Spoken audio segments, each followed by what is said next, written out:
Salut à tous et bienvenue dans ce nouvel épisode de Tech Antique où l'on parle de technologie antique et atypique. Et pour aujourd'hui, je retrouve une machine presque comme celle que j'avais quand j'étais petit. Pas exactement, mais on va en parler un peu plus. Pour la petite histoire, pour mon Noël 97, soit pour mes 12 ans, j'ai eu mon premier ordinateur neuf. Donc les deux d'avant, c'était des machines d'occasion qui étaient déjà assez âgées. Un Amstrad CPC 6128 et un 386 Hyundai, que je vous en reparlerai dans d'autres vidéos. Le CPC, je vous en ai déjà parlé. Et donc là, à peine 4 ans après que je me sois mis à l'informatique pour de vrai, j'ai eu ma première machine neuve, qui malheureusement n'existe plus. Elle a été malheureusement remisée à la déchetterie en 2008, donc c'est pas moi qui l'ai emmenée. Je l'aurais pas laissé faire, mais voilà, l'histoire a fait que je n'ai plus ma machine de l'époque, mais j'ai pu retrouver une machine de la même gamme. J'ai pu aussi retrouver différentes parties, puisque celle-là n'était pas complète. On va revenir déjà un peu à l'époque, et puis je vais vous expliquer ce que je faisais avec. Le mien de Packard Bell, je ne l'ai utilisé jusqu'à l'été 2002, et l'arrivée de mon Athlon XP que je vous ai déjà présenté ici. Même originalement, mon Packard Bell était un Pentium 166 MMX avec 16 Go de RAM, une carte graphique S3 Trio V64+, donc pas d'accélération 3D, avec 1 méga de RAM vidéo, ce qui permettait donc du 800 par 600 65 000 couleurs. Ça peut vous sembler bizarre maintenant, mais c'était pas trop mal à l'époque. Une carte son de marque Aztec, comme il y avait dans la plupart des Packard Bell, qui était compatible Sound Blaster, et un disque donc de 2 Go. Celle-ci, outre le form factor différent, format bureau, c'est un Pentium 150 non MMX, et un disque dur de 1,2 Go. Sinon, l'intérieur est très similaire, même genre de carte mère, même carte graphique, etc. On peut rajouter apparemment un peu de mémoire vidéo pour la passer à 2 mégas. J'aimerais bien trouver les chips qui vont bien. Le lecteur CD n'est plus d'origine, que ce soit ici ou sur le mien que j'avais à l'époque, tout simplement puisque ceux que je voyais à l'époque tombaient en panne très rapidement. Celui-ci, j'ai retrouvé le même que celui d'origine et il ne fonctionne pas. J'avais même dans le mien mis un graveur CD à l'époque et un lecteur 5 pouces 1 quart, comme ce que j'ai remis ici. Ma machine était aussi passée à 32 mégas, puis à la fin 64 mégaoctets de RAM. Et j'avais rajouté un disque dur supplémentaire, ce que je n'ai pas fait ici. C'était donc des machines censées être simples à installer. Les prises étaient colorées pour ne pas se tromper, plein de logiciels fournis. Ce qui m'avait fait craquer à l'époque, c'était vendu comme avec 8000 francs de logiciels, soit en fait le prix de la machine. Et en fait, pas mal de logiciels étaient des versions anciennes ou limitées, donc le prix n'était pas de 8000 francs, bien sûr. Un programme nous accueillait dès le premier démarrage, ce qui s'appelait Packard Bell Navigator, et qui simulait une vraie maison pour naviguer entre les programmes. C'était joli, c'était sympa, mais en fait c'était très vite gavant, et il n'a pas dû faire 2 heures sur ma propre machine. Ici, je l'ai installé pour vous montrer, et je l'ai viré quasiment instantanément. Parmi les programmes qui étaient fournis, outre les programmes éducatifs, il y en avait tout plein. Je les avais tous essayés à l'époque, mais très peu m'avaient vraiment conquis, sauf les 2 programmes de Microsoft, donc Ocean et Encarta. Passionnant pour apprendre des trucs avec du vrai multimédia, vidéo, son et animation. On les avait aussi à l'école, il y avait aussi d'autres programmes dans ce genre, le bus magique, etc.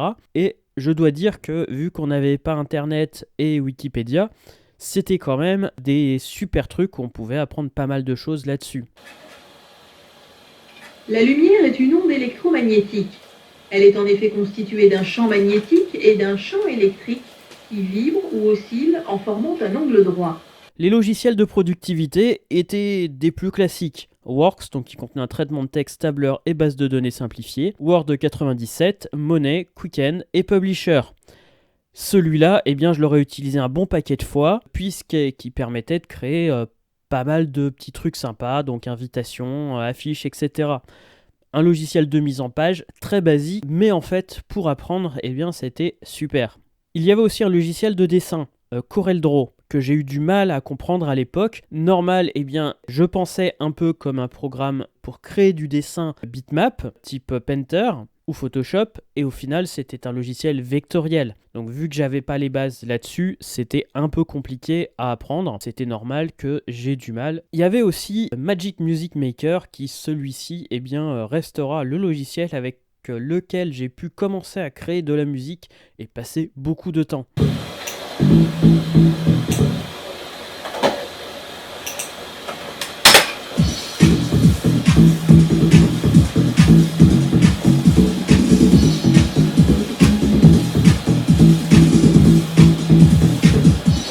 surtout, eh bien, plein de jeux. Goto Dame, échecs, des jeux d'une suite Microsoft, 2 petits jeux Sega dont je ne comprendrai définitivement jamais le but, Pod qui ne tourne pas sur cette machine-là puisqu'elle a besoin du MMX, je présenterai sur une autre machine, et surtout, eh bien, Duke Nukem 3D et SimCity seront en fait les 2 jeux avec lesquels je passerai beaucoup de temps à l'époque. Finalement, sur la machine que j'avais à l'époque, et puis maintenant que j'ai récupéré cette machine-là, j'ai passé aussi quelques soirées à tester plein de jeux de shareware et de démos dessus. C'est bien, on essaye plein de trucs, mais finalement, ça passe son temps à faire planter Windows.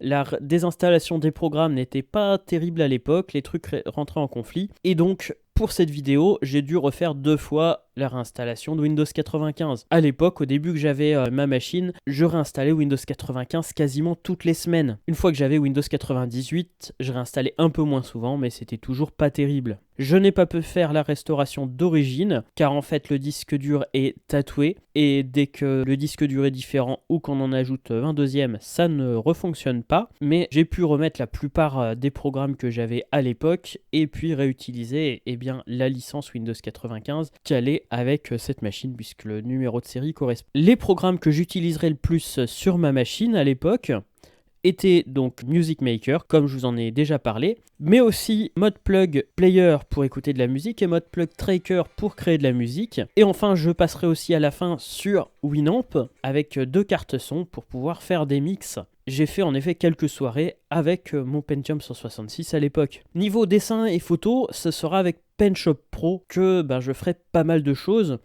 Puis avec Photoshop, puisque j'ai appris à utiliser Photoshop avec mon Pentium 166 à l'époque. Donc version 3 puis version 4, donc des versions qui étaient bien anciennes déjà à l'époque. Et là, j'ai réessayé de l'utiliser avec donc des photos qui sortent du Sony Mavica. Ouch, je me souvenais pas que c'était aussi lent et limité avec la version 3 de Photoshop. Ça devait être un petit peu mieux sur le mien, donc avec le MMX et avec mon extension de 32 mégas de RAM, mais ça reste que des images de 2 mégapixels, il a franchement du mal. Sur ma machine, j'ai fait aussi un peu de programmation en Turbo Pascal et Quick Basic, mais je pense que ce qui intéresse ici tout le monde, c'est les jeux. J'ai fait quelques jeux de plateforme, j'ai quand même passé un peu de temps. Rayman et surtout Jazz Jackrabbit, je pense que j'ai passé un temps fou et j'adorais la musique de ce jeu.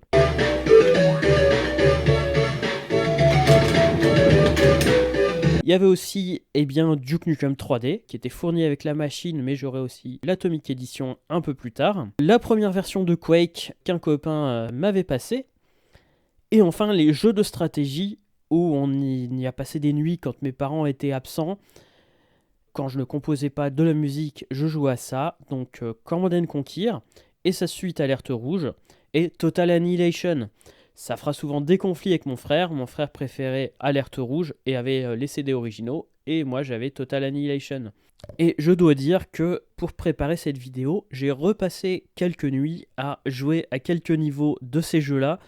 Et franchement, ça refait bizarre. Finalement, je dois dire qu'ils ont pas mal vieilli, mais je suis pas super intéressé par les jeux modernes. Et franchement, ces jeux-là, il y a de quoi encore y passer des nuits et faire quelques LAN parties, je pense, avec ça. Surtout que j'ai des machines qui pourraient faire du LAN avec. J'ai installé sur cette machine-là une carte réseau. Donc ça me fait bizarre de me retrouver avec ça des années plus tard, même si c'était quand même un magnifique outil pour se mettre à l'informatique. Et au final, apprendre ce qui m'a permis d'être ce que je suis maintenant, donc un passionné d'informatique et un passionné aussi de création avec l'outil informatique. Ça fait bizarre de se remettre à l'époque, et même si c'était loin d'être la machine parfaite à l'époque, c'était une machine avec pas mal de limitations, comme je vous ai dit. J'ai pu la mettre un petit peu à jour à la fin, elle est passée quand même de 16 à 64 mégaoctets. J'avais rajouté un graveur CD et ensuite j'avais mis une deuxième carte son pour créer de la musique en ayant 2 sorties en même temps. À la fin, elle tournait bien sûr sous Windows 98. C'est une machine que j'ai passé des heures et des heures et des heures. À l'époque, j'ai envie de repasser des heures dessus, même si j'ai beaucoup d'autres projets qui feraient que ça serait dommage de passer mon temps là-dessus. Voilà, c'est une machine nostalgique pour moi, et je pense pour pas mal de personnes, qui a commencé l'informatique avec cette machine, même si c'était pas du haut de gamme à l'époque, même si c'était une machine avec pas mal de limitations par rapport à ce qu'on aurait pu avoir pour le même prix. Les programmes fournis avec fait qu'elle était eh bien disponible tout de suite pour la productivité et pour créer, et puis ça permettait de faire quand même beaucoup de choses. Donc voilà, j'espère que cette vidéo vous aura plu. Comme je vous ai dit, j'aimerais vous présenter d'autres programmes, si le temps me le permet, qui tournaient sur cet ordinateur-là et sur d'autres ordinateurs de l'époque. Et malgré le fait que maintenant c'est une machine complètement obsolète, je pense que c'est une machine qui aurait la place dans un musée, mais qui aurait aussi la place toujours pour créer, car quand on se rajoute quelques limitations comme ça, eh bien ça permet aussi de créer. Eh bien, je vais essayer de faire courant cette année quelques projets avec les programmes qui tournaient sur cette machine-là à l'époque, que ça soit des projets musicaux ou des projets créatifs en graphisme, enfin en photographie. Donc voilà, j'espère que cette vidéo vous aura intéressé. Donne rendez-vous très bientôt pour un nouvel épisode. Soyez authentiques et atypiques et à très bientôt. Si ce genre de truc vous intéresse, eh bien n'hésitez pas à vous abonner. Et puis si ça vous intéresse aussi, voici une vidéo que vous propose YouTube sur ma chaîne. Voilà, à très bientôt pour un nouvel épisode.